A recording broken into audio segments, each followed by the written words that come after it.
सबसे इम्पोर्टेंट चीज है कि हम इस देश में कुछ लोग लड़े ही नहीं, कि 3 तरह के लोग लड़ने वाले थे। गांधी जी वाले भी लड़ने वाले थे, भगत सिंह चंद्रशेखर आजाद के नेतृत्व में लड़ रहे थे, और बाबा साहब के जैसे लोग लड़ने वाले लोग थे।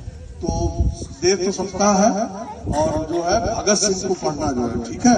और 1921 में भगत सिंह के लिखे अछूत का सवाल, उसमें पूछे कि बताइए, कुत्ता जो है रसोई घर में जा सकता है, परंतु एक इंसान अगर चला जाए तो वो अछूत हो जाता है। क्या माँ को आप बेहतर कर सकते हैं? तो हमें लगता है कि समाज भी बदलने की जरूरत है, और हम लोगों को बदलने की जरूरत है। और ये काम आदि शंकराचार्य को आखिरी ज्ञान दिया था किसने?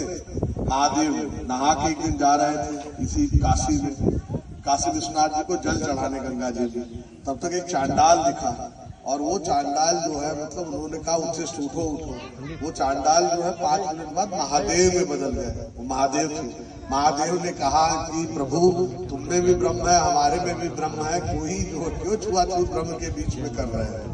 तो ये जो है आदि शंकराचार्य जी का आखिरी ज्ञान जो है मतलब सबसे महत्वपूर्ण है, और वो चाहते थे कि ये बात फैले। तो हमें लगता है कि अभी देश में इन सब चीजों पे हमारे लोग काफी काम कर रहे हैं, सभी लोग मिलकर काम कर रहे हैं।